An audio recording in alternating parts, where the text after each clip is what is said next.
in the draft phase. Similarly, curses will range from losing a ban in the draft phase to our least desirable card. Pulling this would result in you receiving the pestilence plague itself, turning you into a frog for a brief period of time. A team and its players unlucky enough to receive these curses will of course have to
in 3, 2, 1.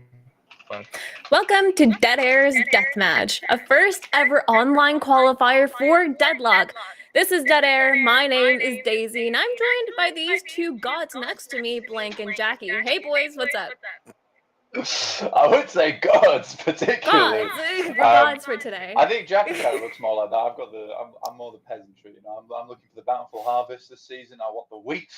I would like more milk. I would like some more Deadlock, please. Absolutely. And Jacky, what do you have to say about today's cloudy appearance? Yeah, feeling good, feeling fresh, strong and ready for the action, really. I think it should be a good set of games in the arena. Curious to see what our teams can do. Yeah, it'll be a good time. We have a lot of talent that you might have heard of and some uncut gems. So I'm excited to see what hidden talent we can uncover in our first ever qualifier for Deadlock. We here at Dead Air are so excited to put our voices behind the cast and the desk for this event. And we're so excited to bring this to you, the Deadlock community. Woo! Gotta get a woo, boys. Let's go. Woo! Lovely. Well, we'll get into the game in just a second, but for now, let's have a quick chat about what this event even is and how it works. Jacky, can you give us a quick rundown? Yeah, for sure. Obviously, we've got 32 teams, open qualifier. Basically, if you didn't see the format explainer, the way it's going to work is we're going to rotate it out from European servers and American servers each season. Those 32 teams will boil down to 4 squads that actually make it through and are able to qualify to champions. Champions is where we switch up the format a little bit. We introduce some kind of spice. We've got some gimmicks and tarot cards. And in reality, just see who's the best over a consistent period of time. Yeah, I mean, basically that. So you did a really good job explaining. Well done. But Blank, can you tell us what these guys win if they win today? Look, we got a nice little prize pool at the top of things here. You know, we're dropping down from all at the top, and we've got face it points involved here as well. So there is $300 on the line that we have for the total for the top 4 teams. Plenty of face it points for those teams as well as just face it points for everyone, essentially, which is very cool. And we're very thankful for Face It for being able to help us put this on. Absolutely. Thank you again to Face It, who helped us organize this tournament, gave us some Face It points to bring it all to life, and create really a historical event for the Deadlock scene, the first ever open qualifier. This is massive. We have nearly 32 teams. That's almost 200 players here ready to battle it out in the arena. So welcome, gladiators. Get sat down, get ready for an exciting Deadlock. It's going to be a good time. I'm excited. Yeah, it should be sick. Obviously, last time around, we only did the invites, right? It was the charity event. That was our first kind of gambit there. We got to all come together in studio for the first time. So long ago now. It's kind of crazy to think we raised, what was it, like $5,000 US for charity, special effects back in October last year. So it's like 9 months now, guys. It's been a while, but we're back now. Different format, open qualifier into more of a rotational invitation. I think it should be pretty sick. It should open up a lot of doors here with Dead Air's tournaments. Yeah, it's going to be a lot of fun. We're keeping it light to start. You can see the theme is here. It's all kitted out. I'm going to give myself a little pat on the back here. All the art you're seeing, I created. Haha. So it's all made in-house by Dead Air. This is one of our very unique events that we're putting on just for you guys and trying to give it that kind of spice of life, spice up the Deadlock scene a little bit and give it that Greek twist. So I think we have a lot of fun turns and little things that we can bring to the competition later on. For now, it's a simple open qualifier.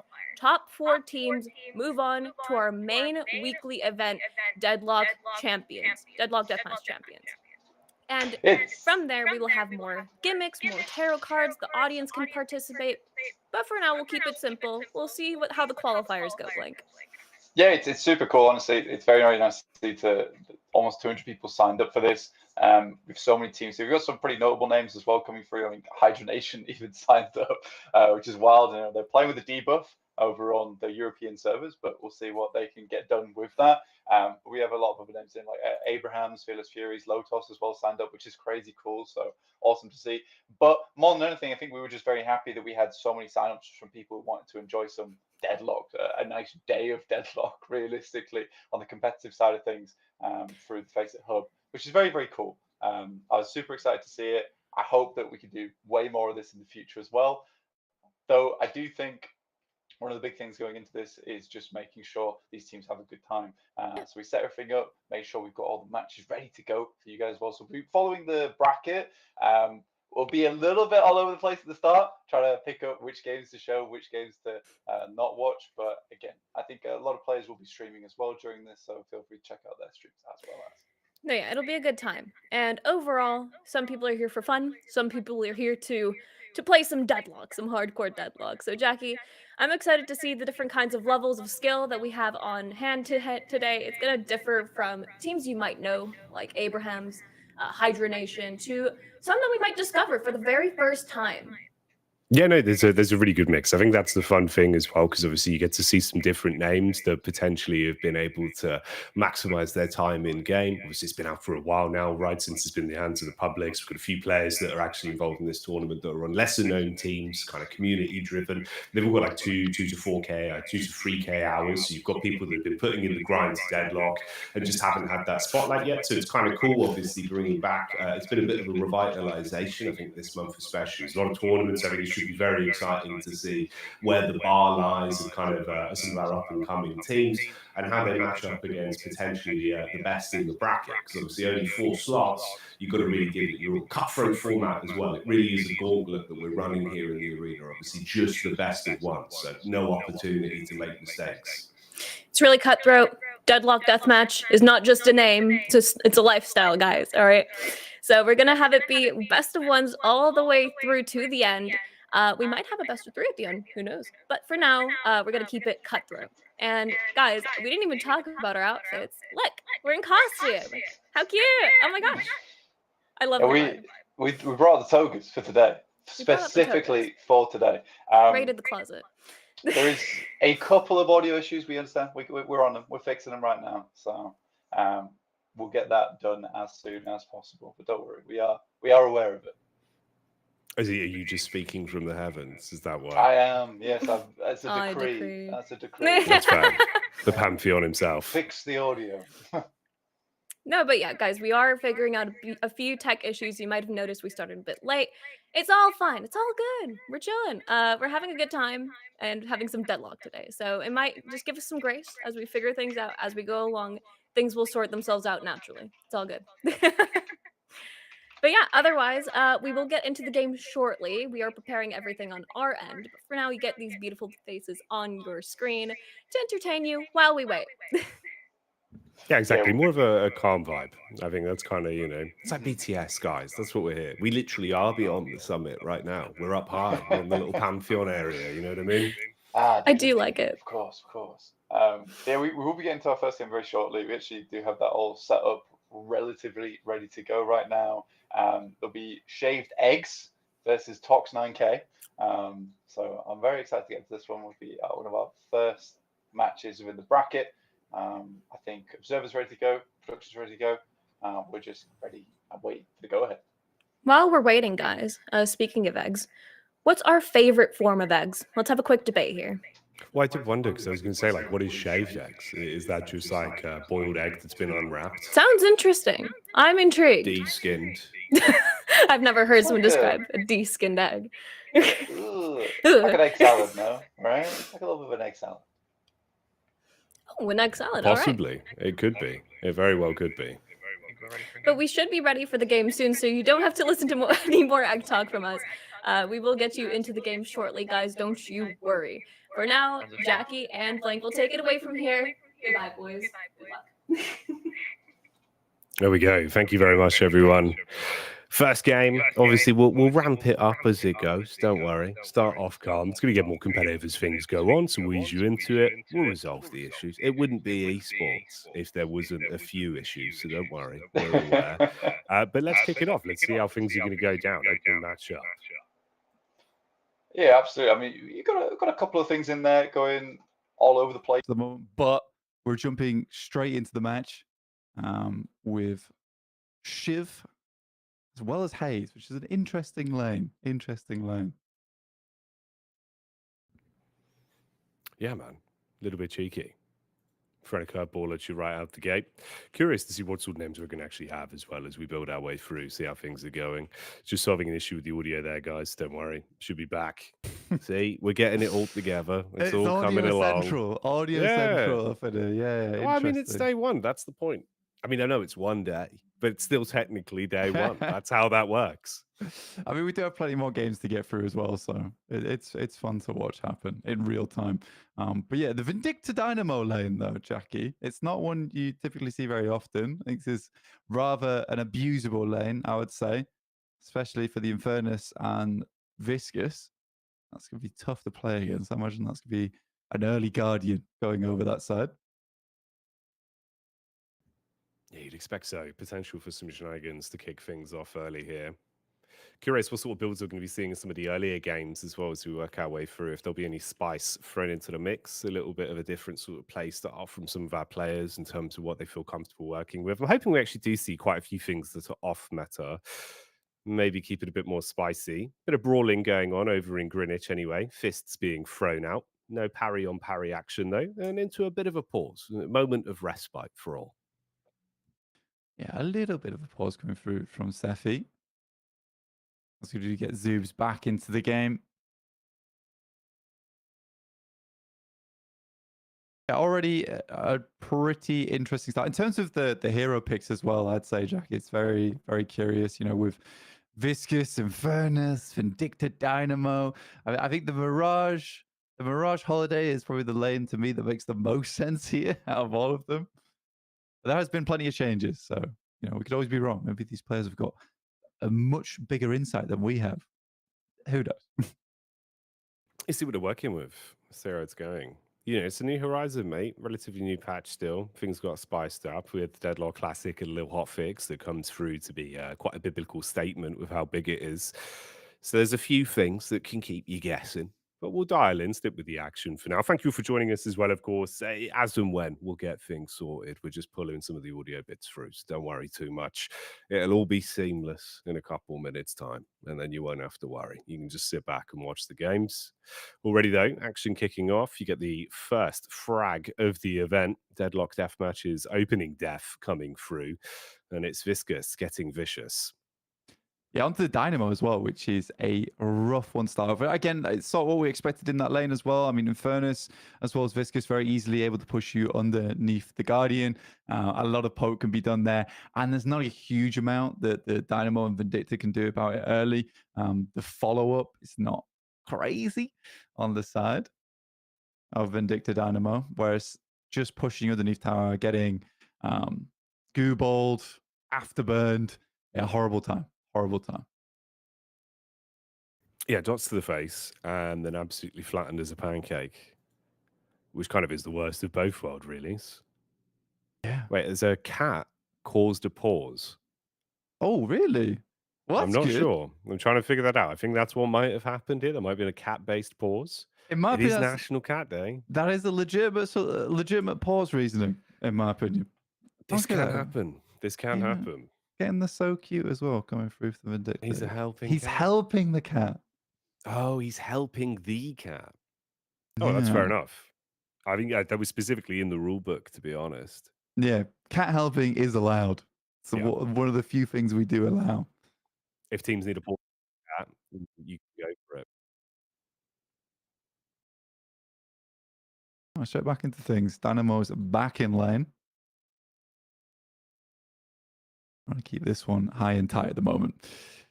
Shiv, slightly weakened, I would say, after the most recent changes, right? Again, it is always the case of Shiv players will moan about Shiv, gets nerfed, still strong, will still moan about Shiv.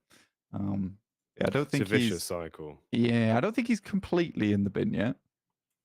No, not at all. I think they were fair changes, right? Based on obviously how it was adapted with Rage Generation. I think it just takes a little bit more. You can't kind of freeball it as easily and just absolutely ruin. But we'll see what the Shivometer's looking like, at least with our first game. It's a bit of a litmus test as well. Shivometer, I like that. Yeah, it's just a really long blade, but the sharper it How is, hot the is the blade? shivier. Yeah. Oh, yeah, true. Don't give them ideas. Superheated Shiv blades, mate. That'll be the next one. Yeah, I would not enjoy that at all. That's cheeky. I freeze the lane the lane a little bit. There is no Wayne in this game. Okay. I was going to say, it was what's a Wayne slip up. done? It was a slip up. Why is Wayne being penalised? Yeah, parry Wayne. It's unnecessary. It's not his fault. Leave Wayne alone. Yeah, I think mostly right now is looking a lot better for Amber in terms of the amount of damage done.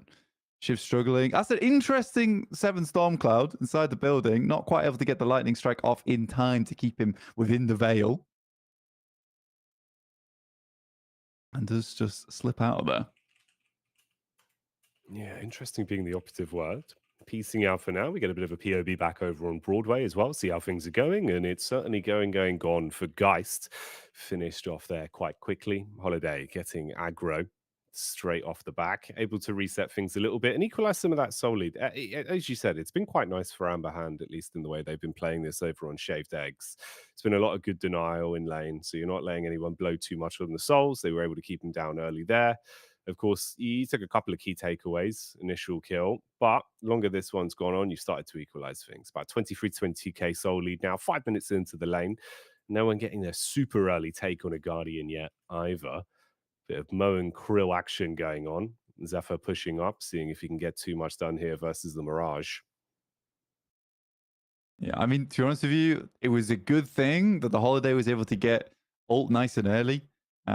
It'll do some box maxing in the lane because as soon as you get lasso, you do get a lot of kill pressure in the lane off the back of that, as we just saw. There was quite a few heroes on the side of Sapphire that just didn't have ults up ready and available. This lane becomes a little bit more dangerous now that Black Hole's online. Very much required here. But the thing is that you're going to have to hit a double or at least a Black Hole over onto the Viscous because Goo Cube is a pretty dominant factor in that exchange.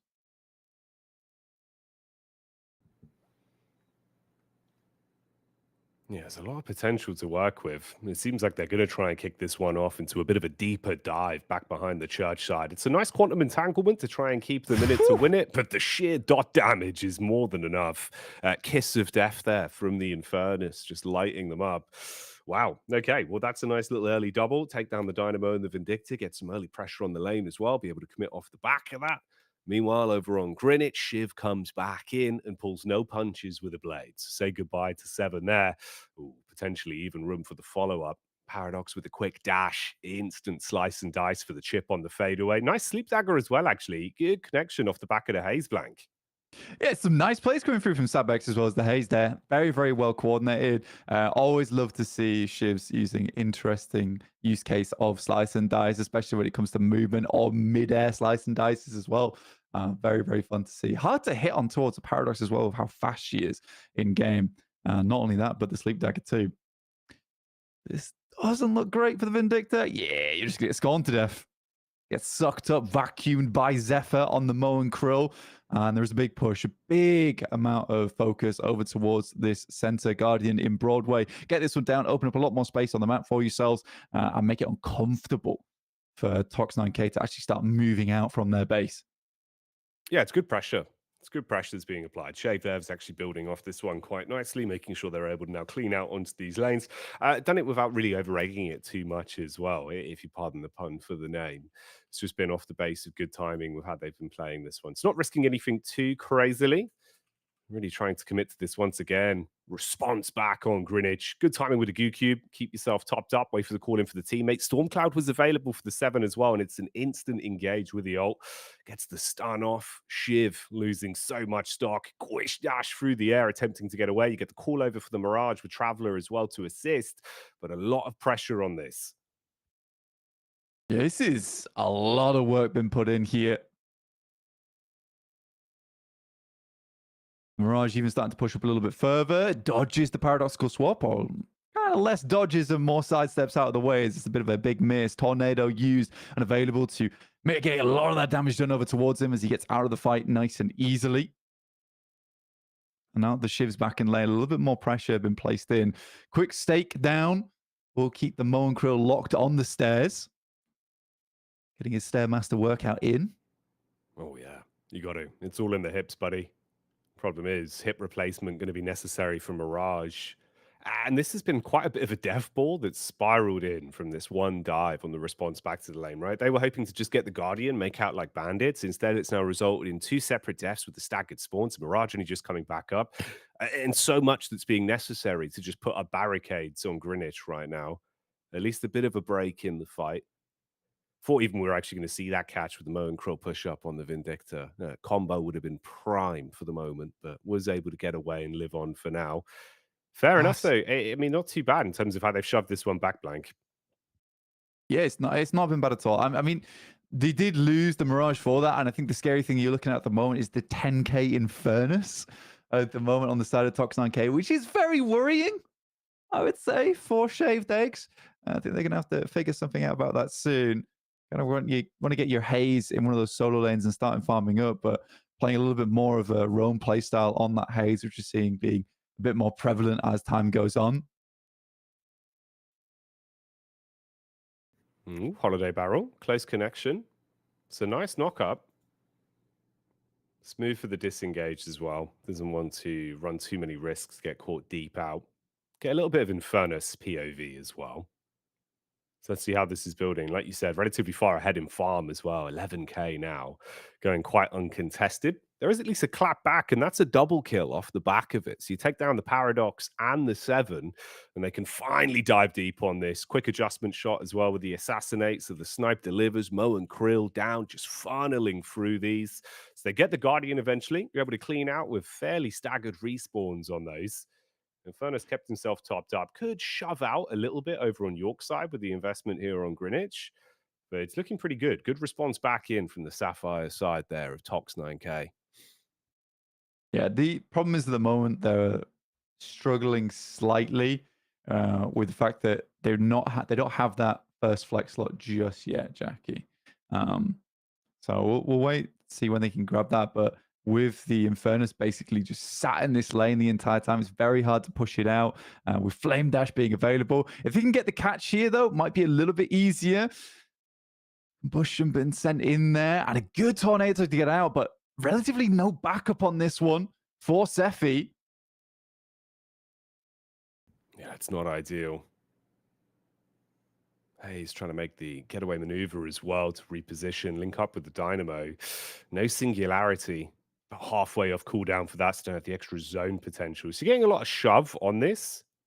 Quick reposition back over, earns up as well, so they can split attention to control this. Got the wrap back around. 7's already in position. Stormcloud's up as well. So they've got more usability. Fair amount of utility-based ultimas you could play off of the back of this. Paradoxical swap, Stormcloud, get the Geist in position. Talking of which, quick snipe off the tether. It's a good pile on. You shut down the Geist at least. And most of this attention is now just being turned on the opening to just grab that Guardian. Make sure you at least get the pressure back on York side. Concede the earn control. That's probably going to go the way of Tox 9K on this. Yeah, I think when you look at it here, I think it's very nice having the Holiday as well as the Vindicta. The fact that Vindicta didn't get too far behind means that she can follow up on a lot of these kills with a stake into Crow, into a quick lasso over there. Obviously, they don't have the Moan Krill to follow up on anything like this, like we do see from Tox 9K. But overall, I think that's a strong combination. The Haze is starting to get farmed as well as the Shiv. I think what's happened here for me personally, just looking at this, is it's been a good recovery coming through from Shaved Eggs. Yeah, it's been heads up. It's certainly been heads up. Good timing on the response backs. Not really taking too many risks on the fight. It's been quite calculated. It's a bit of a slower roll, but as soon as it started going, they've got a lot of traction out of this. Quick reset round back from the Vindicta. Make sure you clear out on the shove up towards the Broadway Walker, so nothing gets out of hand there. I mean, you're still relatively far ahead, at least in terms of the solo of the Infernus, but everyone else bleeding slightly further behind. And the average distribution looking pretty good over on the side of Shaved Eggs. Dive in from Zephyr with the Mo, just harassing, instant sleep dagger. Gotta get out of there. The Zumbini banger on that one. My main concern here right now for Tox 9K is just the Paradox. And I understand the Paradox doesn't really need too many items to work at a high capability, right? You've got Backstabber. You have a lot of movement potential here where the items have been bought on side. And right now you are kind of a paradoxical swap bot. But the further we get behind here and the further that Vindicta and Holiday get ahead, the more kill pressure is going to be on the side of Shaved Eggs. You're trying to set up a paradoxical swap into a combo, the Mo and Krill, to engage a fight. But the more time we're watching the Infernus kind of sit over towards the side lanes, farming up and not having too much pressure been placed elsewhere, it's just giving a lot more time for both this Haze as well as the Shiv just to pop off. Yeah, exactly. Just build into it the longer this one goes on. Especially towards late game as well, you start to get yourself a nice bit of farm to work with. Suddenly that power scale really is going to flip in your hands. So it's been a good response from them. Making sure they're at least equalizing. A lot of that coming off the back of the control of these fights. There has been the one earn that was taken over by Tox 9K. Spawns back up now. Close grouping on the sides. Reposition round from the Vindicta. Alkfire in the back pocket to try at least keep the wave shoved back and get the extra chip damage on top of the Geist. Got 2 shots. The Assassinate primed if necessary. Mole making the getaway as well. There goes Mo and Krill. Almost 5K here on the Viscous. So curious to what we're going to be leading up to. I mean, Phantom Strike would actually be very nice into Shaved Eggs, honestly, for the Vindicta, for the Holiday, even just for the Haze, honestly, on a quick swipe in. Trying to use the movement from flight to get away, but yeah, there's no way you're getting away from that one. Spins off the side of the wall. There is backup coming through, though, in the form of the Shiv. Ult goes down. This is a big opportunity. Slice and dice, not quite available just yet, but will do the trick with the finishing blow there. Lovely stuff. And this gives a big opportunity now for a push over towards the Walker. No one's really in sight. We have the Infernus, Viscous, as well, Monkrill, all distracted by this haze. Pendulum swinging on this one. Big shove back over. A quick getaway, at least, to try and keep yourself alive with how low the haze was. So it's impressive you've at least been able to dip out, keep yourself in commission for now. But it's going to give so much room to just shovel these lanes, get the additional pressure on the objectives, see if you can break down through at least the yellow side Walker here. So York's going to fall quite quickly. I mean, nice fight all in all. And again, that is just the added pressure that you have as well with the Shiv coming into effect. Good response back over with the execute, kept it going. Ooh, sleep daggers, instant. Yeah, it had to be as well, because the amount of damage been sent through there on the Infernus is pretty large, but hardly any survivability on side in terms of itemization. So if they get a hold of him, it's a big struggle to stay out of dodge. Killing blow does go through, but immediate goo cube into the rescue beam. Very nice save coming through there on Tiffany. Yeah, choreography on that one was pinpoint, actually. Would have been the guarantee kill off the execute of how low he was. Instant cube, instant rescue beam. You are safe, buddy. So the flame is not extinguished. Fair enough. Even opportunity to shove back in as well, get the healing right on him, top him back up. You can keep the pressure on this one.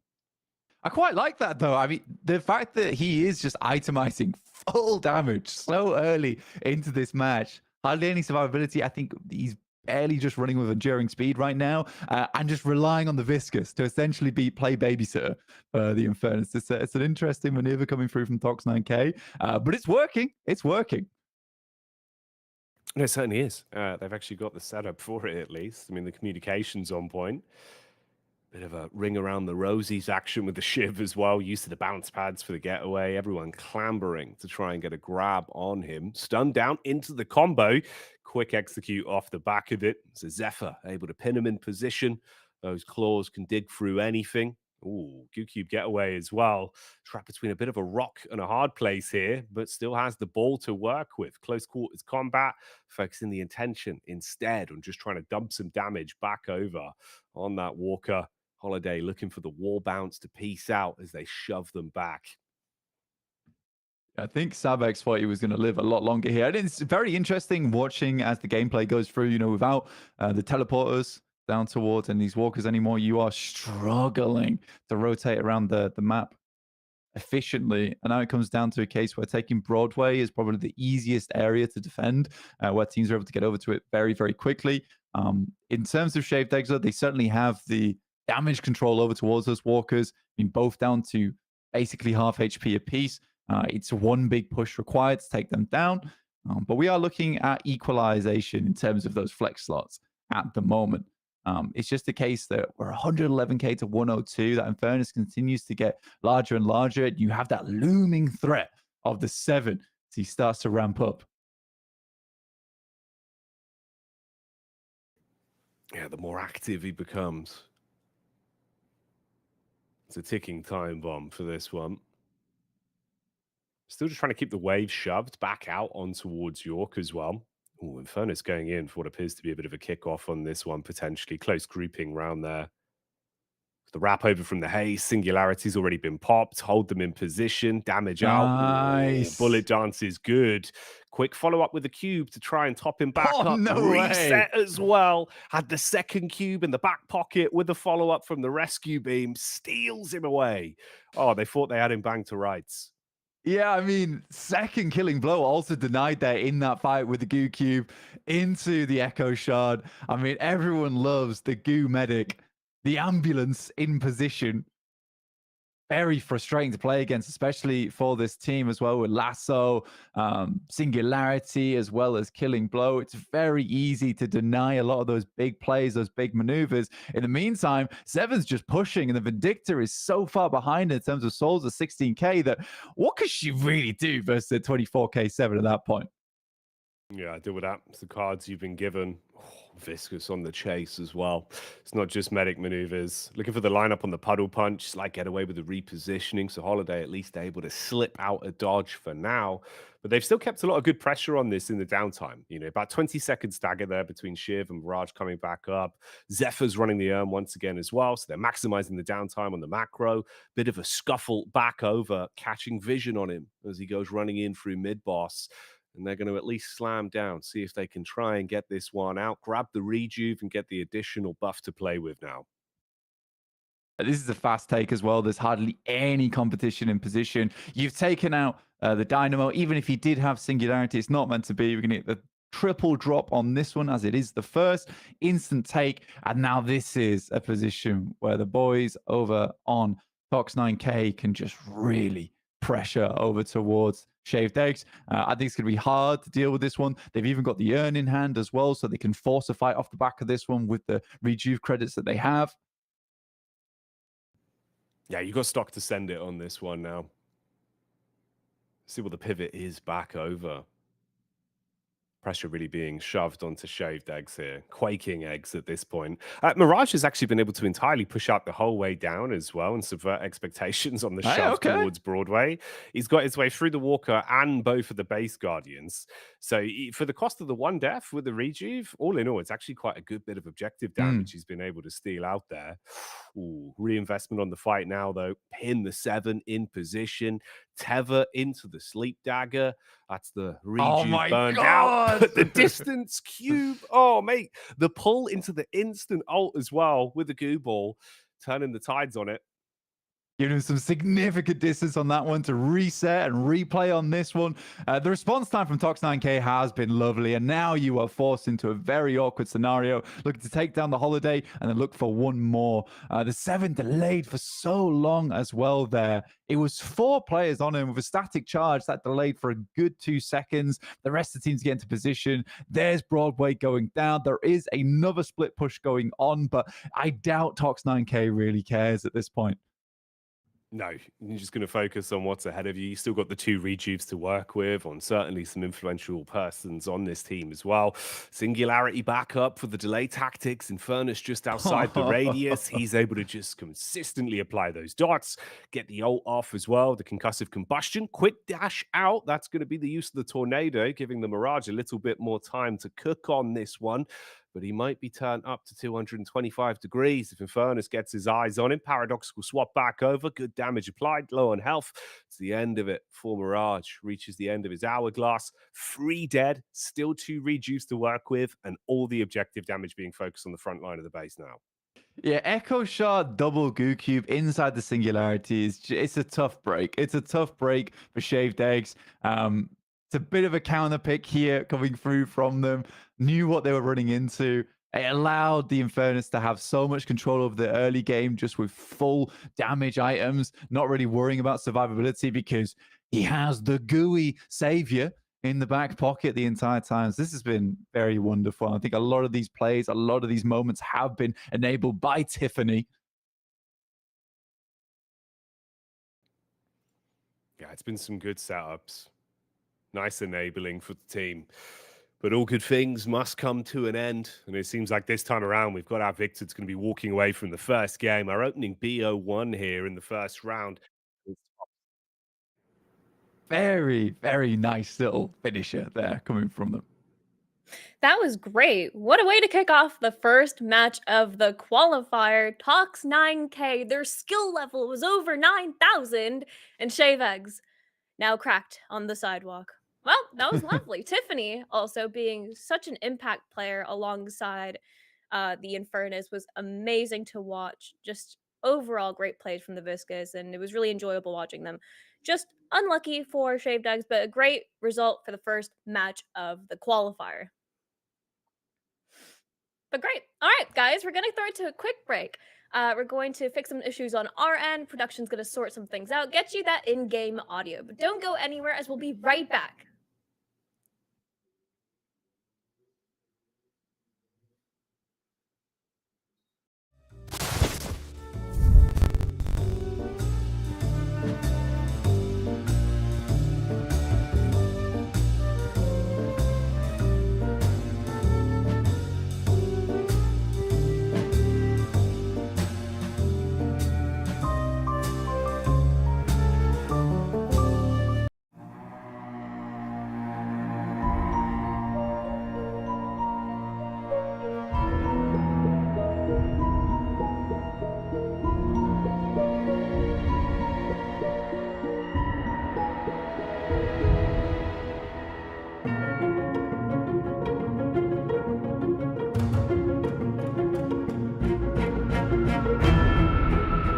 everyone, it's us, Dead Air. Myself, Jacky, and of course Blank are in position to give you a much needed update on Deadlock Deathmatch. And as you can see, we're in the brand new Dead Air merch, which you'll probably find at some point soon. But we just wanted to take you through a format explainer for DLDM, coming soon. It is indeed. So for now, enjoy this. Good evening, gladiators. Dead Air is proud to present our full tournament explainer and Q&A video. So let's kick it off with some of the most asked questions we've seen from you, the Deadlock community. What is the format and how does it work? Deadlock Deathmatch is going to be a monthly tournament that will cycle between 2 regions each season, Europe and North America. We'll start with our Deadlock Deathmatch Challengers Open Qualifier that will begin on August 8th, with up to 32 teams being able to battle it out for 4 spots. Those 4 spots will guarantee you participation in Deathmatch Champions Season 1. The first region that we're going to be covering will be Europe, and will be played exclusively on European servers. But we want to make it clear that we won't be excluding anyone from signing up, no matter what region you're from. But we would like to stress that all games will have to be played on European servers for Season 1. How do I sign up? We know you've all been very curious as to how to sign up to Deadlock Deathmatch, and we're happy to say that sign-ups are now open. They're linked below the video, so please take your time to gather your fellow combatants and click the link in the description. This will take you to our dedicated Dead Air Face It hub, where you can get involved with our Season 1 Challengers Open Qualifier. Also, please join the Dead Air Discord, linked below again as well, so that you can get set up with the right roles and receive critical information about the tournament for teams and players alike. Is Deadlock Deathmatch only for professional teams? We've heard you loud and clear asking whether or not this tournament is exclusively for pro teams, and we're happy to say there is no restriction as to who can play in Deadlock Deathmatch. We encourage teams of all skill levels to get involved with our open qualifiers at the beginning of each season. The competition will be fierce though, and only the top challengers will be able to rise to the occasion, making it through to champions from the top 4. There is plenty of room for teams though, with our sign-ups being capped at 32 teams in the open bracket qualifier. So, either brave the melee and rise to the top to enter the Colosseum with your fellow champions, or simply enjoy a day of scheduled competitive Deadlock and gain experience in the arena. The choice is yours. Champions and challengers. Talking about champions and challengers, let's break that down a bit so it's really clear for you all. Deadlock Deathmatch Challengers is where our all-out combatants will take part in an open qualifier that will lead you into the planned season of Deadlock Deathmatch Champions. To become a champion, you need to work your way through our open bracket and make it into at least the semi-finals. The preceding games will then be seeding matchups, where we'll determine the rankings of the 4 teams that have made it through and how they'll play against each other in a head-to-head format going into Deadlock Deathmatch Champions. DLDM Champions will take place over a 3-week season. Each week will crown a champion who stood tall amongst the rest, coming first in that week's bracket. At the end of the 3 weeks, the team with the most crowns will be your Season 1 winners and exit the Colosseum to fight another day. But winning the most crowns is not an easy task, for you see, each week you defend the crown, it will weigh heavier and heavier upon your head. The audience will have the opportunity to strip you of one hero for each week you hold the title, meaning you need to get creative and be prepared to shake up the meta when it matters most. We never said that remaining on top in the Colosseum would be easy. Curses and blessings. Are you not entertained? No, seriously, were you? It's not a rhetorical question, because as the audience in Deadlock Deathmatch Champions regular season, you have the opportunity to inflict a curse or bestow a blessing to one of our teams.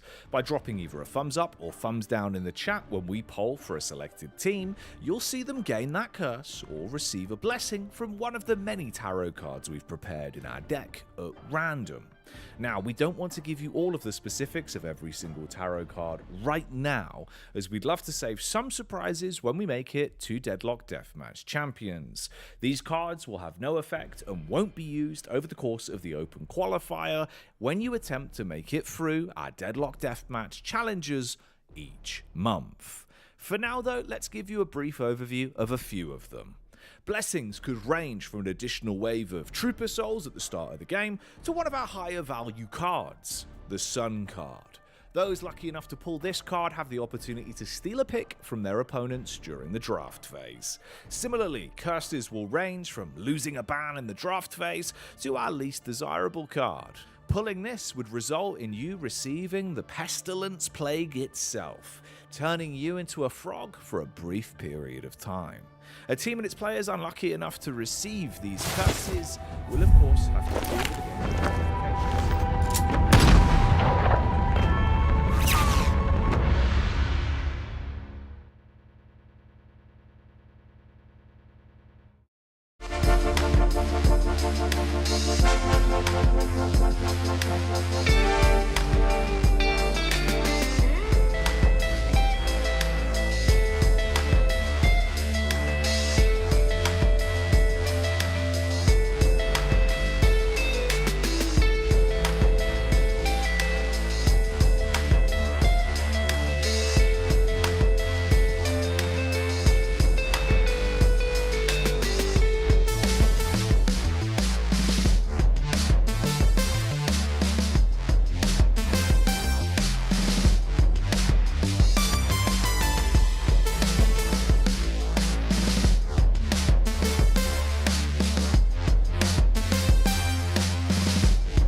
Hello everyone and welcome back to Deadlock Deathmatch. We're ready to get underway with our second matchup here.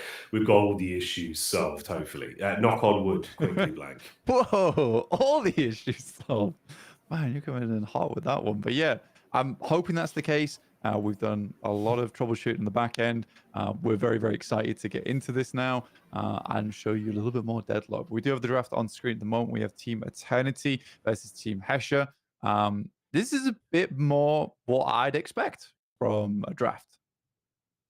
Yeah, a bit more consistent. Yeah, we were expecting potentially some of the earlier rounds to be a little bit more spicy, but anything but. Obviously, this time around, it makes a bit more sense with what we're working with.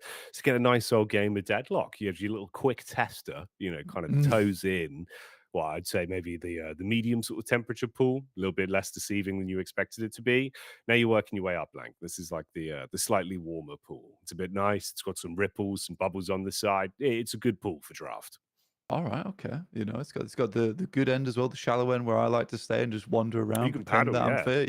Yeah, but I'm not. But yeah, we'll be heading into this one very shortly. But we do have the draft on screen. So we've got a Mirage Abrams ban as well as a Yamato Infernus.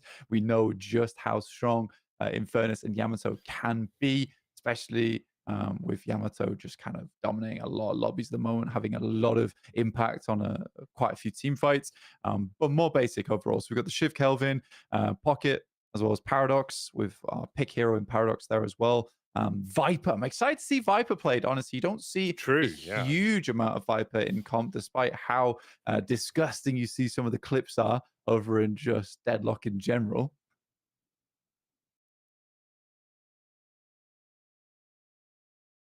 Man, yeah, you're right. You're on the money. I think it's fun. Feels like there was quite a steep decline, sort of 2-3 months ago, especially. It was when a big fall off of not seeing too much competitive Viper. But it's always fun, not a potential. Curious to see how good the bowlers are going to be. So we'll see what sort of shenanigans are thrown into the mix. That should be quite a nice way to ease us back in. Glad we've actually been getting a lot more Mo and Krill today already as well. High quality use of Mo and Krill, good denial with the combo, some of the pins. I think it's fun. It can be particularly interesting. So I'm glad we're getting a little bit more variety again with our hero picks, Blank, as we're back in our nice little arena. Our little room, yeah. Wow, lovely. It's a bit It's of a a big breeze. room. There's It's a a bit of a big breeze room, going yeah. on. Yeah, the sky is a large place, honestly. A lot of space up here.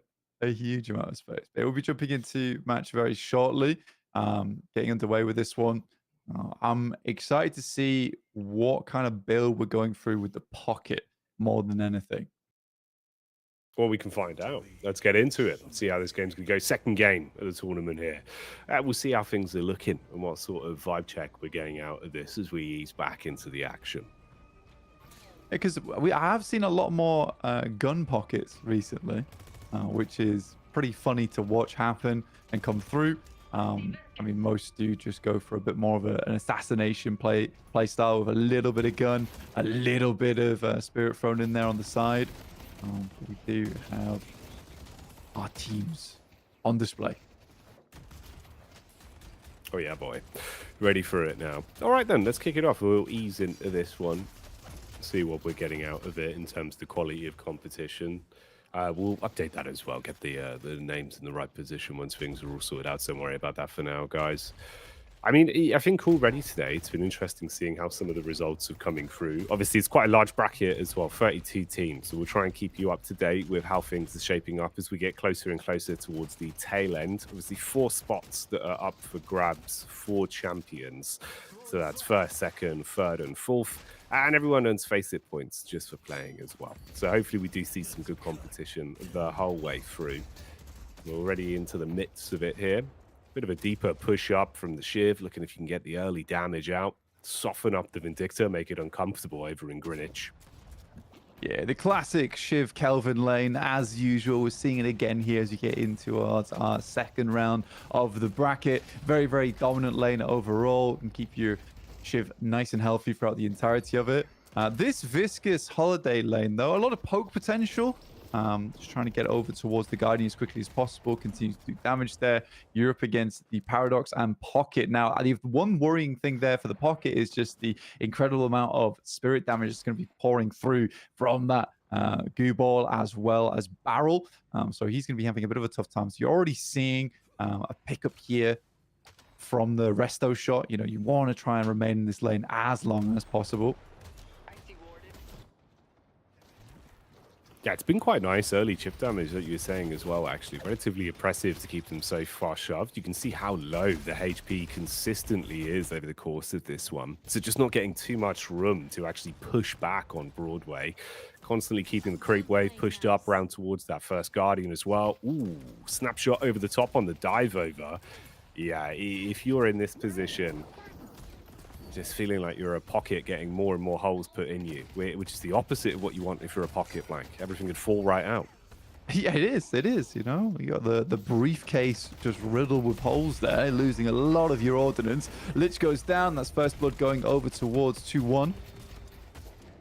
Shiv taking an awful lot of damage from that card here. I don't want to back out of that a little bit. Luckily, Dim Legend does not have Assassinate online just yet. Otherwise, that might have just been a quick kill. Yeah, it could have been a slippery slope. Lucky was able to actually posture off just enough, get outside the damage radius. Meanwhile, back over in Broadway, still brawling. It's a quick use of the cube to try and provide some protection over for the Holiday. Make sure that you're at least still topped up and able to peel back off. Good harass as well. Splatter over the top side, back in towards the shop. Just in case you were going for an intermittent buy, would be slapped to the side of the face. Fly up, tether down.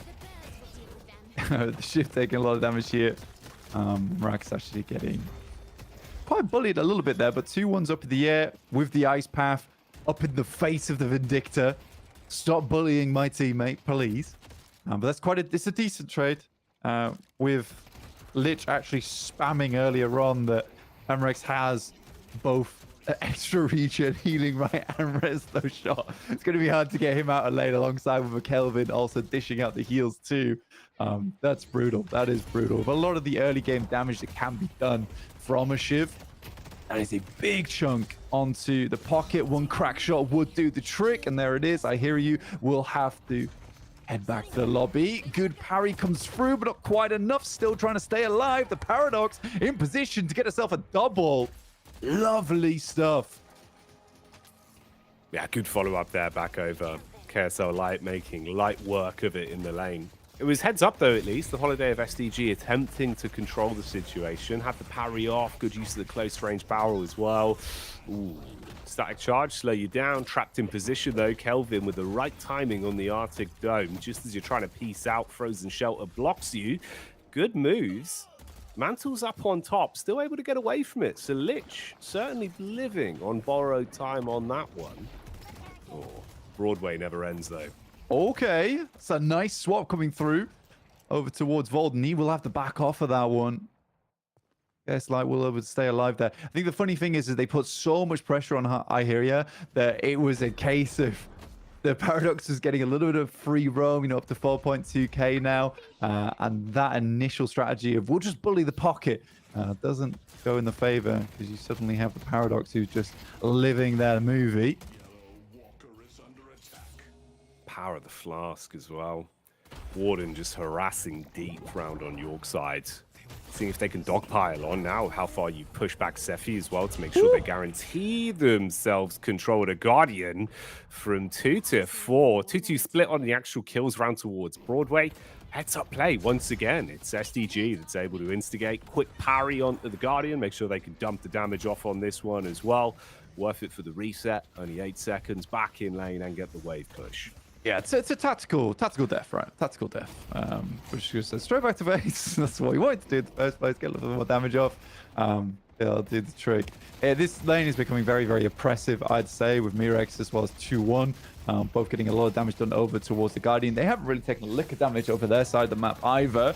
Monkrel combo comes through. Good parry coming through from the Viper. And Sephi doing some massive work here for the team. Now hunting down onto the Monkrel. Yeah, it's really cleanly played. Heads up call. Timing with the parry was good. Expecting the punch to come in. Harass onto the Moen Krill. It's the slide that's making the difference, but just can't quite get the angle on him. Battle of the movements. The Viper and the hulking mole. But in the end, he will still fall. It's a good chase. Heads up follow-up from it. Lich as well in the meantime, getting put back in a coffin. Ooh. Dim Legend hoping he could get the parry off to stop the Shiv on the chase, but takes him down anyway. And things are going from bad to worse. You can get the follow-up onto SDG here. Trying to bounce pad over the top, looking for the stomp down. Ooh, commotion caused. Follow-up from Pocket back in. I will say, you know, KSL Light has actually been playing very, very well there. The lasso goes through, hits the paradoxical swap, prevents him from pulling his pocket too far back to have that capitalization coming through from Vold there as well. So that's very, very nicely played. I think so far KSL Light has been the favorite of plays throughout this match. Definitely kept that rough lane in a bit of a better position than it could have been. Yeah, it's been pretty good. The actual mechanics on display here, nice to watch. Very good back and forth power struggles for control of Broadway. Vindictor on the roam over, just sort of helicopter Vindictoring, making sure that you can get the damage down. See if you can pile on enough to at least get through control with that Broadway Guardian. Similarly, bit of split attention around on York side as well. Two-player grouping, going to pop out the last stand, see if they can change the world. Dump the damage on top of Lash. Gets into the backline to harass onto him. Not going to work as well. Viper for the quick getaway. Opportunity for the DPS on the ramp slide up, but so much focus. Flask on the side. Wall bounce to throw the crosshair off, at least keep them guessing. And actually enough just to peel around the corner there. So fair play to Sephi. It's not just been the aim. The movement's been on point as well.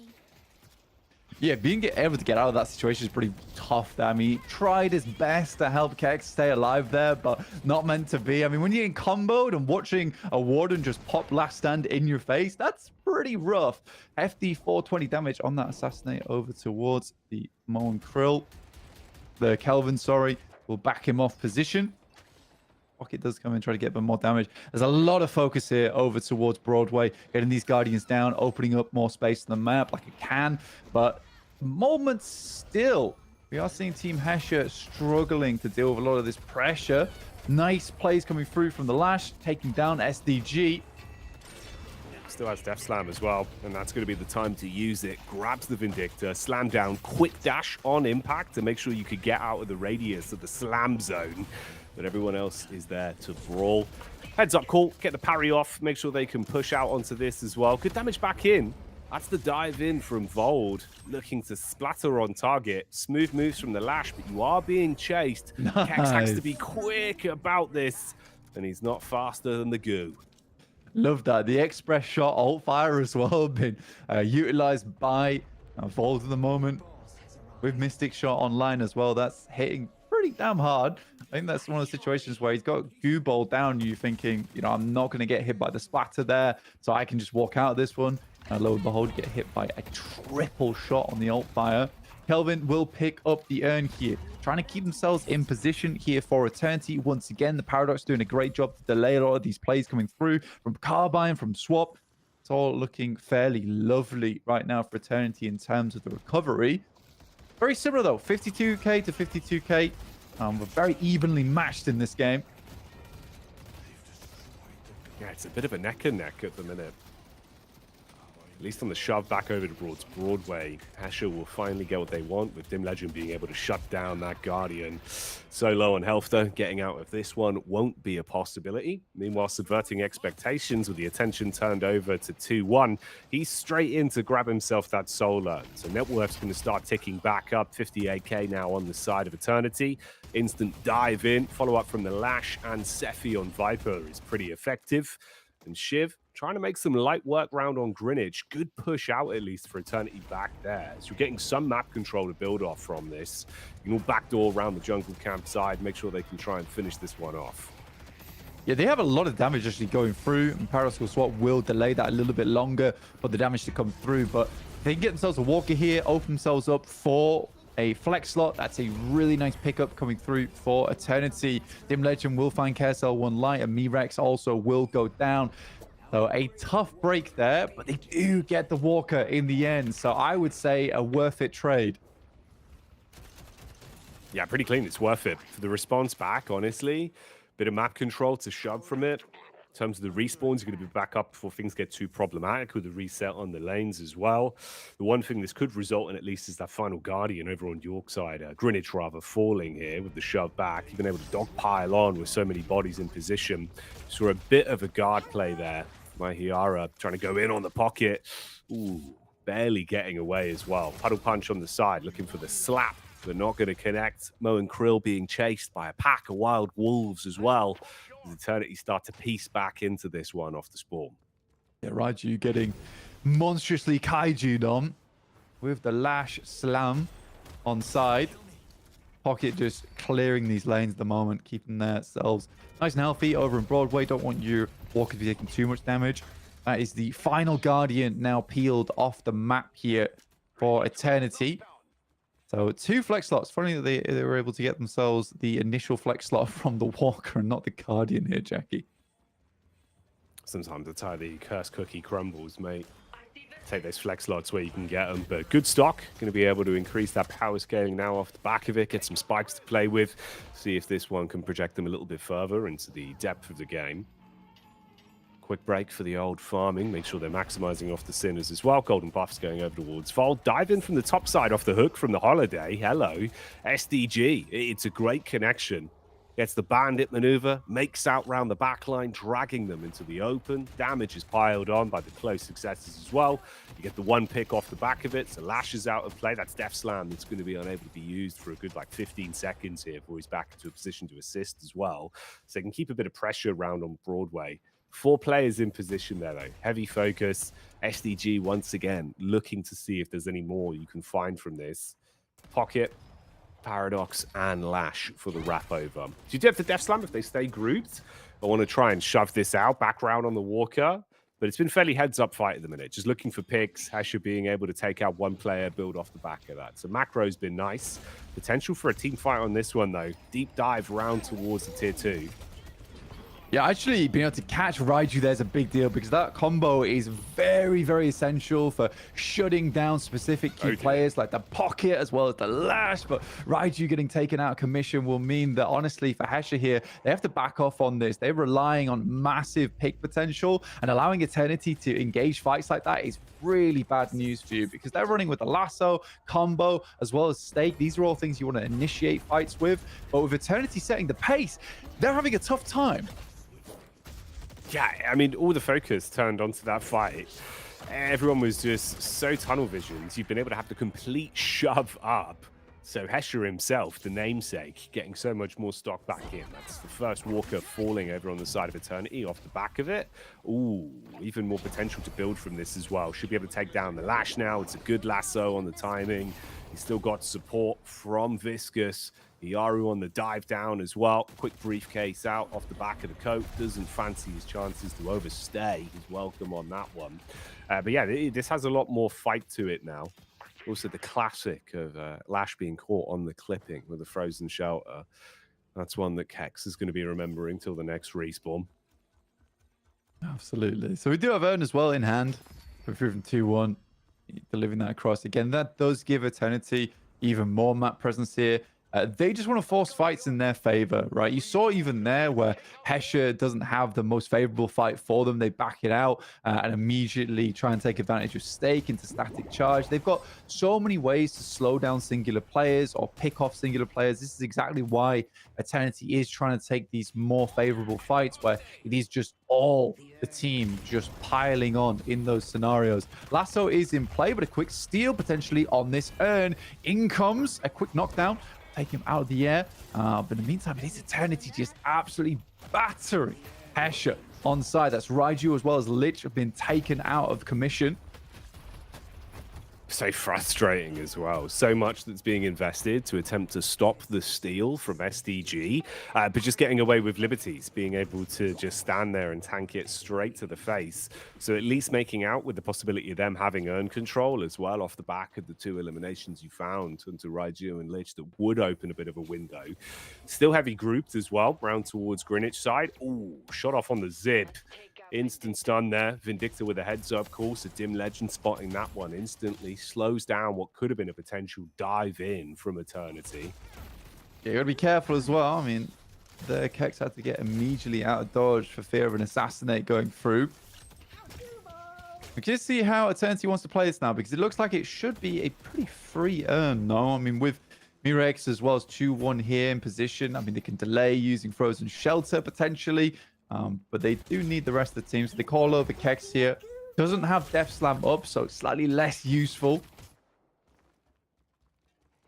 Yeah, it doesn't have that utility of the ultimate in the back pocket. Just looking for height to at least get the slam damage Nice. down. Ooh, movement into the Majestic Leap for the impact. Pretty clean.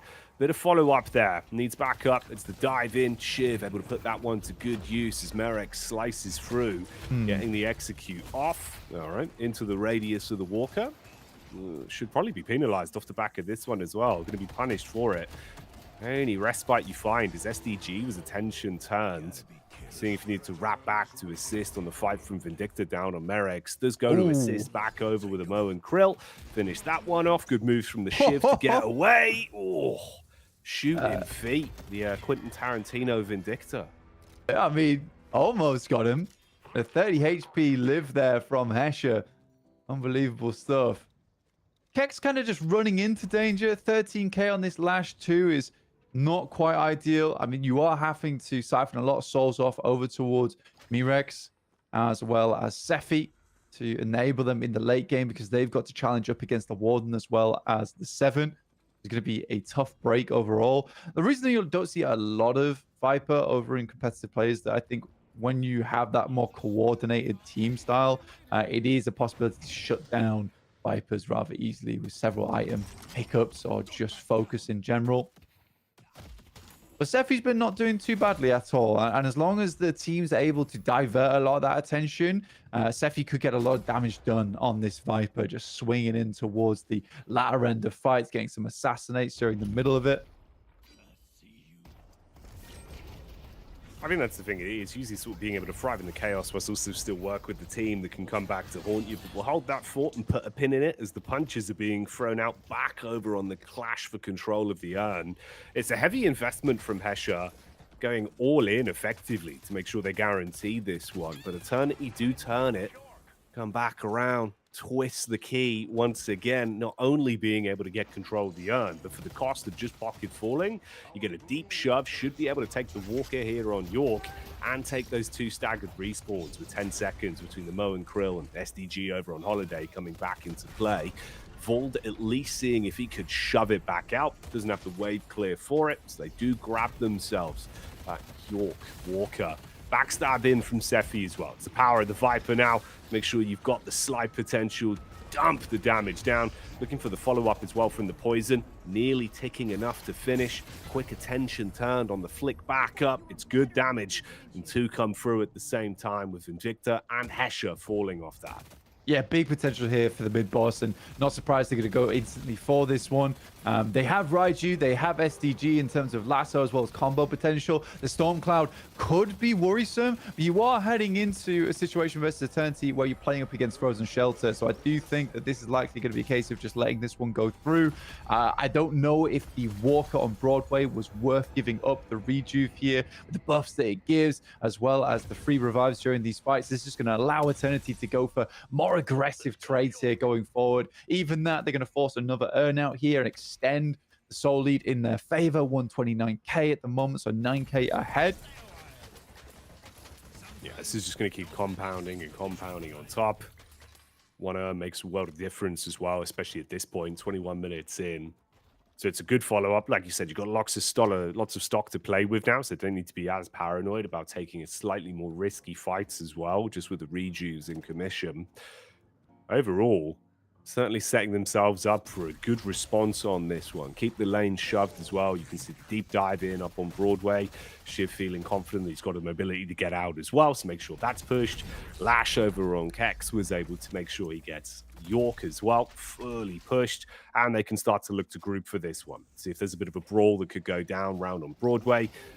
In reality, it's SDG that's holding close on the front line with the Holiday, looking to try and make a maneuver on this. Ooh, Frozen Shelter over the top, quick top up on the fight, does at least pin him. You're going to grab back onto the Holiday. Kex over the top line as well on the Lash, looking for the slam. It's good damage on the Vindicta. That's the Storm Cloud that's thrown out from Lich as well, sending the sparks flying. First to fall with the Mo and Krill. SDG already gone down on that holiday. Last stand forced out, but you're not standing for long. One by one, rattling through them here. Yeah, it's pushing. I mean, it's a good frozen show. A lot of Kelvins will hold it for later, but understood with the Alk Fire, the stake down, probably a good time just to quickly reset on that fight. Unfortunate, not able to get a big death slam there with some very good usage of counterspell coming through from Dim Legend. I just think Dim Legend actually started that fight out fantastically for Hesher. There was just a lot of responses in the back pocket coming through from Eternity to prevent that from doing too much damage. And Lich going for the Storm Cloud early, where the fight kind of got away from him. Hesher moving out towards the front there. It was very difficult. He didn't have as much impact as you might quite have liked.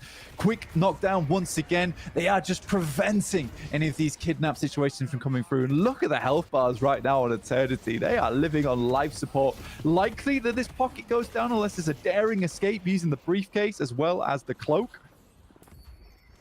Try as they might. I mean, couple casualties on exit. It's so light, it's a little bit more problematic, falling on the paradox there with no rejuve to work with. For everyone else, though, as long as they're able to make out like bandits on this, you're not going to give a damn too much. It's a successful push. They can reset, have opportunity to spend the additional souls, and then go back in for that final shove onto the patron slightly later. Static charge over the top. Good for the slow, not enough damage to actually finish. Shiv barely living on borrowed time as well. So a bit of a harass from Lich, but that's all you can really muster. Again, look at the actual raw DPS output that you're getting here from Sephi. Still got rejuve, about 15% left on that. Burst damage is good into the slide for the unlimited ammo. The clip rattling through them. Just turning them to mincemeat. This is great Viper play. Yeah, keep the heals. And also really held on to that rapid reload for a long time there to get off the important amount of lifesteal that it would have provided. Another knockdown goes through. Counterspell used perfectly once again, but it will not stop you from getting swapped back into the team. Sephi with an incredible amount of lifesteal, with a lot of items just built into that for increased speed, increased fire rate. Good to see, honestly. A little bit of a force here is Sephi now. And I think for Hesher, with the way that the Soul Lead is starting to ramp up, if they catch SDG here, it's likely going to be a base push. I think that's the final domino to fall, really. Movement's been slick from the holiday. SDG had some great plays. Some of the lassos early on especially were enabling so many good fights off the pick potential. But the problem is you've left yourself in a very slippery slope, not much room to protect. And again, it always comes down to this, doesn't it? The infinite slide, just wrapping around and coiling victory there for the Viper. And that's all it takes. They do shut it down. Eternity being able to walk away as our victors up versus Hesher in our second round of action in the bracket. Fair play. Quite an exciting game on that one, actually. Yeah, I thought so. I think Eternity did really well, honestly. I think that they played well into Hesher. I think Hesher pushes into a bit of a scenario where they're running with a lot of pick heroes there. They got the Vindicta, the Mo and Krill, as well as SDG. I do think that's a bit difficult to run with, where you're trying to get in the face of Eternity, but they weren't able to rotate effectively round to catch off those players. I don't think Lich quite got online soon enough to give them that capability. Overall, I think Eternity just plays their comp a lot cleaner overall, I'd say. Yeah, no, absolutely, man. I think there was definitely a lot of good synergies that you could notice as well and take away from Eternity with how they were playing it. I think, again, it's fun to always see a Viper that's willing to take some fights, but knows how to work around the comms of the team as well. Don't tunnel vision too much, because it is a very fight or flight kind of hero in those situations. While we were saying sometimes you don't see it as much. All in all, I mean, especially just in terms of the movement and actual aim skill, top marks, very fun to watch. Ihariara as well, just over on the pocket. It was good laning phase, even when you're playing on the back foot. I think that could be one of those where it's a good measure, kind of a litmus test of a player. If you are just being zoned constantly by a holiday, not missing, how do you respond back from that? Longer the game went on, it was just good understanding. Yeah, you do have to kind of delay a lot there, especially versus the huge amount of spirit damage coming through, because Pocket inherently does take a lot more spirit damage. But I hear you definitely had a case where he was able to keep himself alive and have impact towards that late game, even just the affliction doing quite a bit of damage there. I think that if I'm gonna say two players that really did have the most effectiveness on that team, it's probably KS1 Light with the decay for the 7, as well as the knockdowns, which were essential to catch players off guard, as well as 2 on Gold, who had some really, really clean frozen shelters, which, again, like I said, I think a lot of Kelvins do hold their frozen shelters for too long and don't just drop them out. And if they do, it's when half the team's already dead. So giving his team a nice reset there to push onwards. Yeah, the mid-fight interim, which was nice to see. Good intermissions brought to the table by the Kelvin. We're going to do something similar here as well. We'll just be heading over to a brief break whilst we get things set up, and then myself, Blank, and Dan will be back to set you up for the stage as the arena clash continues here in Deadlock Deathmatch.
back, everyone, to Dead Air's Deadlock Deathmatch Challengers. We are back from a quick break, and we're about to get into our next game shortly. But for now, we're on the desk with Jacky, Blank, and Daisy. Hello, boys. Hello, Daisy. Hello, Blank. Hello. We're going to have a quick look at some brackets, some graphics we have loaded up for you guys to give you a better idea of how this tournament is looking as we go on with our day. So we're going to pull up the bracket really quickly and show you how this format looks. As you can see on screen, we have a bunch of participants, almost up to 200 players here in the first ever open qualifier for Deadlock. And we are only going to have 4 total winners. Moving on to Deadlock Deathmatch champions. Yeah, obviously, we only ever did the invites before. We're expanding now, open qualifiers. People can slip in that way, keeping it fresh. 32 teams, some of them known, some of them more known, some of them slightly less known, but all of them fighting for 4 prizes. Those 4 spots, of course, that take you through to Champions Blank and the prize money and bells and bits that come with it.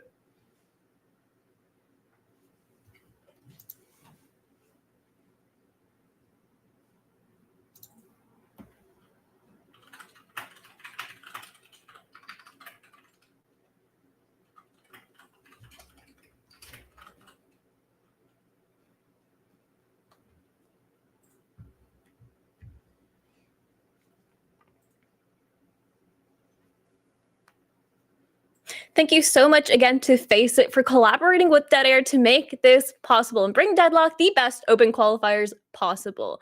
But aside from that, Jacky and Blank, we do have MVPs. And you know what that means? Even more prizes. That's right.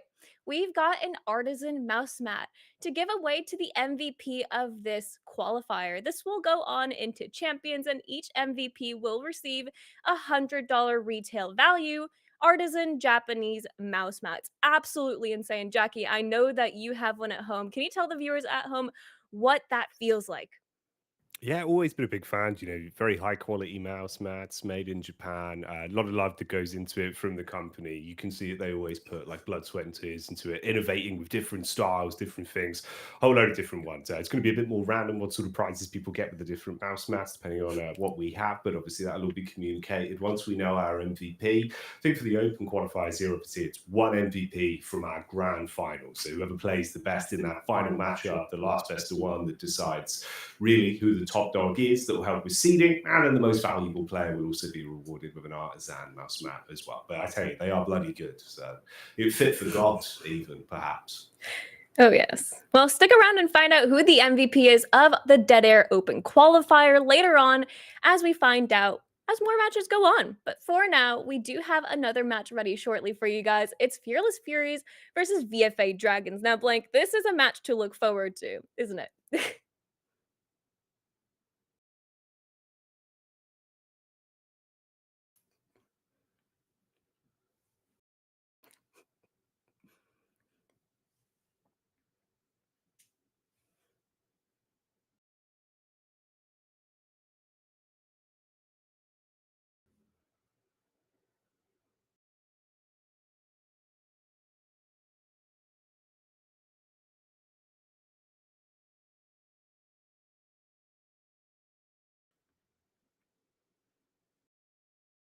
Oh, yeah. Well, I know that, obviously they were very keen to be involved. I remember they signed up quite early into the tournament with the open brackets. They came in fresh. They were looking forward to this one. Excited to see what they're made of, obviously, see how the bracket run's going to go for them. It is a hard test, though. I think that's fair to describe, right? You're looking at immediately a squad here that is going to be relatively hard to beat. I think Fearless Furies could be one of the sides, depending on how this matchup goes and as the bracket progresses based on seeding, how hard their games are going to get, that I expect to see sort of towards our upper echelons, hands down. Very talented squad. So super fun. This should be an exciting game early on in the bracket. For sure. We'll have a look at the picks and bans shortly. It'll be really great to see how these two teams measure up to each other. It should be a pretty tight matchup as far as we're concerned, but I'm excited to see who can end up coming out on top. Now, this is going to be a cutthroat competition, so it's looking pretty tasty, Jacky. I should be indeed. Curious to see what we're going to get out of this one with the draft as well. Obviously, we've already had some kind of spicy drafts today. So as we get closer towards seeing that as well, kind of get an idea of the lay of the land for this one, Blank. Yes, we will be seeing the lay of the land coming through. Obviously, we've got the draft on screen From at the up moment. From up on high, indeed. With 7 Mo and Krill band, as well as the Yamato and Vindicta band. Definitely interested seeing the 7 of the Vindicta band coming through here. Vindicta paired with the Warden kind of makes sense to me, especially you've got the Yamato and 7 first pick. So the Warden picked up into the Vindicta band because you don't really want to play against that lane. It is tough at the best of times. But the Bebop being thrown in for the first time here for the day. Probably we've seen it elsewhere in some of the other matches that went on, but obviously we can't cover everything. It would be an incredible day if we could have done. But yeah, we can't be in several places at once, as much as we wish we could. We're gods, not time travelers. But otherwise, Jacky, what can you tell me about this team's synergy? What's it looking like to you? Yeah, I think generally based on like obviously the prep work that you can see to put in from VFA Dragons and the commitment they've had, they should have good comms. Synergy should be there. It's definitely not a team to sort of turn your nose up at in terms of slouching, committed to the game. A lot of talent that's there. We'll see how that looks as well in kind of the litmus test versus Fearless Furies. As we said earlier, like a little bit more known in terms of the mechanical quantities. The way they do play off one another generally is something you can notice pretty instantly. Like the laning phase has always been fairly clean for them whenever we've cast their games before blank. I think you see the intricacies that work there. Very good team in the early game and late game. Yeah, I think that honestly, there's a couple of players that I do recognize from just in-game or watching them over on Twitch for VFA Dragons as well. And I think you're right in terms of the commitment side of things. It is nice to see another team on the block as well as all the other teams that did sign up. But I hope that we do get a bit more of a close match here between Fearless Furies as well as VFA Dragons, as we do get our final player now into the lobby. We're just waiting for Arian in the meantime. But yeah, this should be an interesting match. I mean, Holiday, Pocket, Viscous, Abrams, Infernus, and Hayes. It's a slightly stranger one. Has Frontline in there with your Infernus and Hayes being more of your carry side of things. I am thinking it's probably going to be more of a carry Hayes, like an overall damage dealer, as opposed to what we see in the past, which is more of the classic roaming play style. But with Abrams, Viscous, Pocket, and Holiday, you've already sort of got that lockdown. And Jacky, what do you think these ultimate chains are going to look like with this lineup that we have here finally? We're about to get into the game, guys, but let's just discuss a little bit more about what we could expect. Yeah, I think in terms of the synergies already, you can see some of the things we could be working with here with some of the picks and bans that have come through. I think it's relatively good comps for both sides, but the way they can play off one another, actually, there's some good overlap. You know, it's not sort of come away where someone's been starved off in the bans and it's resulted in a bit of a curveball. So yeah, I think we're in a good spot. Could definitely be a lot of fun potential. Like you said, I'm curious to see how the Bebop's going to be looking as well. Some different varieties of builds that we could potentially have run on this one. I think usability-wise, though, like it's a good team for the synergies there. A lot that could be done. Hoping we get some sick hooks out of it. So I think that would actually be, for me, one of the more key takeaways, just what the power of the hook is looking like. Yeah, it's a last pick as well. And I mean, that's sort of the interesting thing for me. And I mean, for VFA Dragons, in terms of escaping that hook, there's a lot of options there. I mean, you even have the 0.5 second invulnerability frame on the Haze, which I'm not saying they're going to hit it, but I'm saying it is there. But the big thing is probably the Goo Cube. And a lot of escape potential from the Holiday, the Pocket as well with Briefcase. So yeah, I'll be curious to see how much effectiveness we see out from that Bebop. I am also interested to see how the Viscous measures up to the other Viscuses we've seen today. Obviously, there's been some insane plays coming out left and right. The competition's been fantastic, so I'm sure this one won't be much different. It'll be equally as exciting. And I think this lineup, like you said, Jacky, is pretty even out. Both teams weren't starved out for picks. It's looking pretty evenly matched, so I'm excited to see how this goes. We're going to get into the game just in a second, but for now, we'll just keep talking about it just a little longer. You know, keep us on cams. I think it's fair as well though, because it is one of those where actually we've seen some good Viscous play today. Yeah, like support, even that's more how you actually say the word. Support Viscous can be so good to watch when it's done right, and I think that was a nice display of the mechanics, right, of like the Echo Shard in for the double cube, the timing on it with the rescue beam as well. But also, it was still very proactive gameplay from the Viscuses that we've seen today, being able to make sure you're still being able to throw sort of, puddle punches out, get the splatters, splash damage in the back line, good engagements when they've had to use the ult as well. It's been nuts. So yeah, I definitely think there's a lot of potential for that to continue, seeing the high quality Visci that are out there. Yeah, I mean, personally, you know me, I love a good Viscous, but I don't know how they do it. They fling themselves around the map with puddle punch. It's insane. I also love that one goo cube recovery where you put some distance between the team. It's just, I think there's a lot of good synergy that you can do with Viscous, but it's really hard to pull off. And some of the plays that I've seen here today, I'm so jealous of their skill. That's going to be me one day with the Viscous mains. But for now, the draft is done and ready. The game is all set.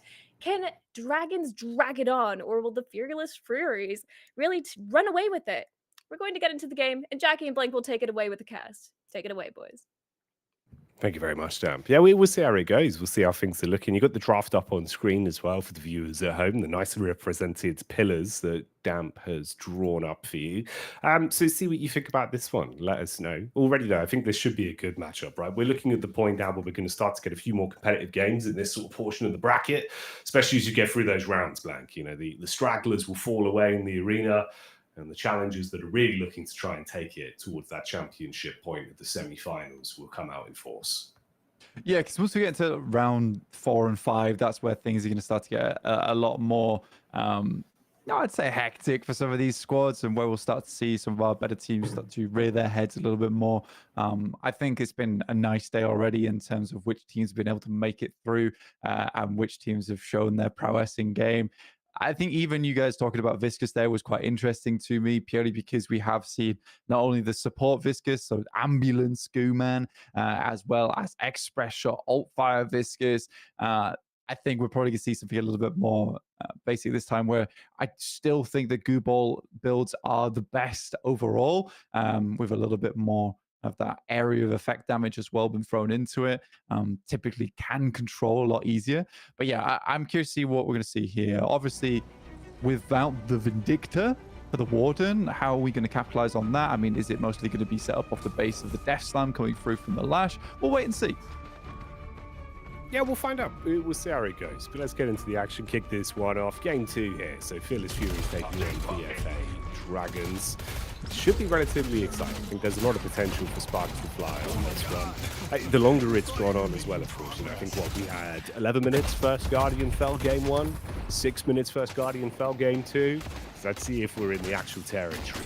Things heating up. Blank, we start to get those sort of sub 3 to 4 minute Guardians. That's when you know the intensity is going to be on in the laning phase. Already a lot of pressure being applied deep out. With great talent back up with the Mirage, so a lot of chip damage is being thrown in. Flip on over towards Yorker. It is not looking good for the Haze, although you will give props for the movement. Nice back roll, gets out a dodge. I mean, it could have been bad. I mean, there was a follow-up there with the light melee coming through. This is always tough to play against when you've got these two avenues of attack going through. We do just finally get online the hook on the side of Fargo Echo. But both the Haze and the Viscous having a tough time in that lane. I think for Haze in particular, getting harassed by Flask as well as just the laser coming through from Bebop. A lot of times she's quite squishy. If you can put the hurt on early, definitely makes her lane very hard. I think the times when Haze does the best is when she's not harassed all that much and consistently keep those fixation stacks up on you. And you just need to keep her at bay because she is rather squishy. Had to use the healing right. Tried to cancel it with the flash there, but gets immediately back around the side. And it's quite a lot of healing that came through off the back of it in the end. Okay. I mean, the punches are nice. Ooh, timing with the parry. It's kind of rough on the response. No way! I mean, that is an insane turnaround. That is incredible. Again, this is perfect for the boys over on VFA Dragons because they knew they couldn't allow that lane to consistently be a problem.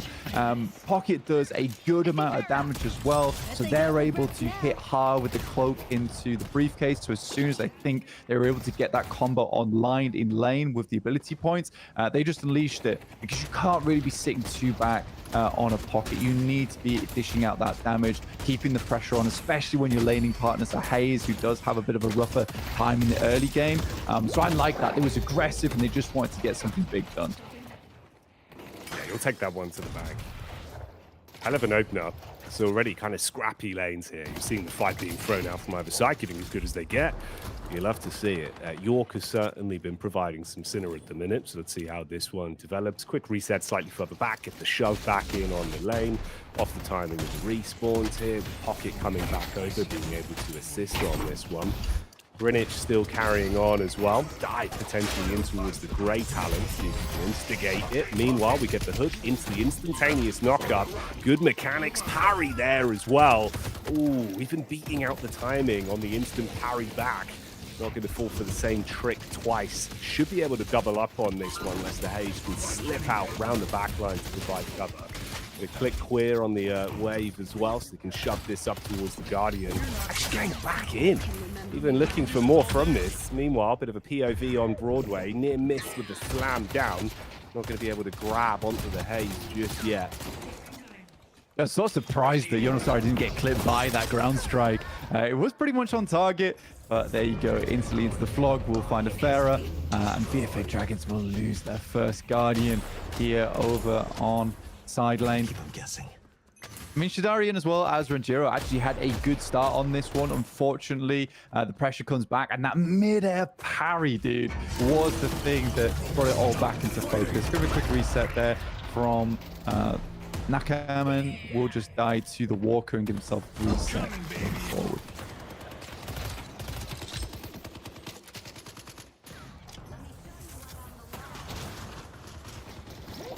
Bit of control established at least. Only about a 2k throw lead for what it is. Obviously very early doors. Sub 5 minute mark.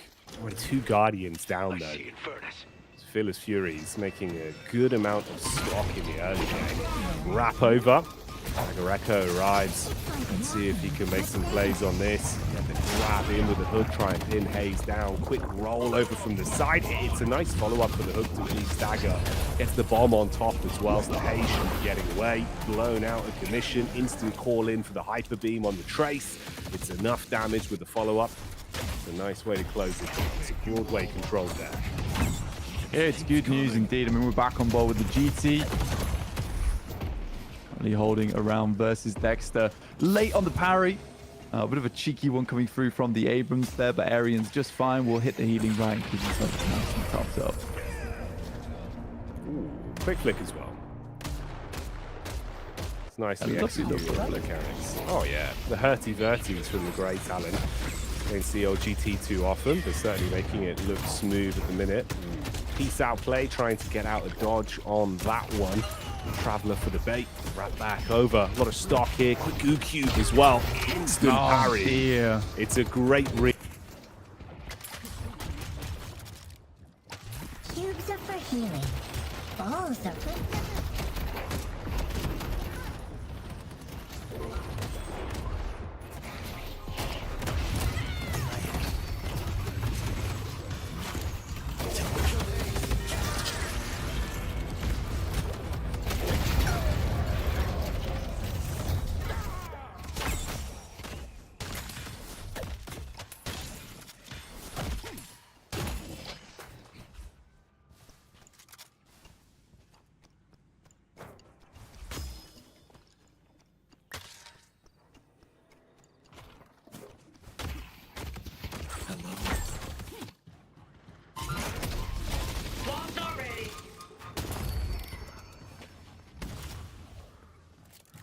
I see pocket.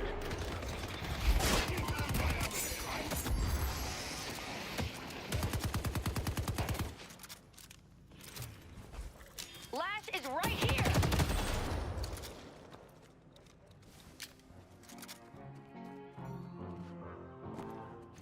There's the time thief.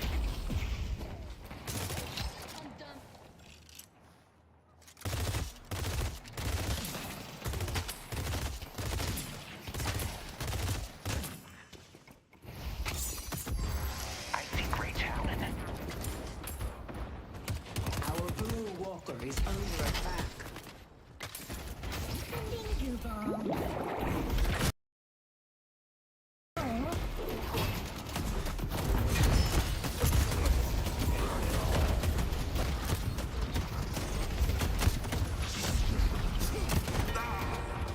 Drop it in. You thought you had me? They destroyed the Guardian on green. Leave it to me.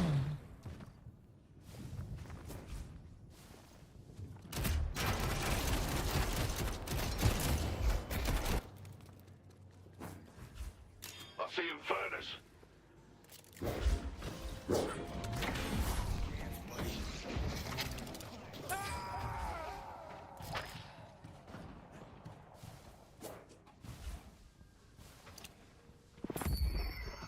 might surround, pick a fight.